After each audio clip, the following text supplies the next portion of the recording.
யாரா நீங்க?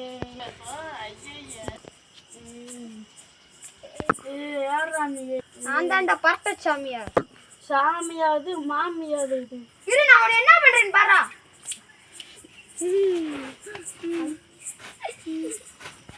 இன்னைக்கு என்ன ஒரு இழுச்சாயனை கூட காணோம். சாமி என்ன பக்தா உனக்கு பிரச்சனை? சாமி என் பொண்டாட்டியை காணோம். அவன் எங்கிட்டனாலும் நாக்காட சைடு சுத்திட்டு இருப்பா. இவன் வந்து நல்லா மாட்டிக்கிட்டான். எப்படியாவது கண்டுபிடிச்சு கொடுத்துங்க சாமி. எவ்வளவு செலவானாலும் பரவாயில்ல. இது நான் ஞானக்கண்ணில் பார்த்து சொல்கிறேன். ஒரு வழியா சாமி சட்டையை காய போட்டாச்சு.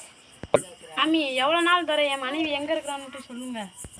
என் வீட்டுலதான் இருக்கா. நான் இப்ப எங்க இருக்கேன் சொல்றேன். திரும்பி பார்க்காம போய் பாரு. என் வீட்டுல இருக்கா, போய் பாரு. அட களவாணி போய் சாமி, நீவே என் பொண்டாட்டி வச்சிருக்கியா?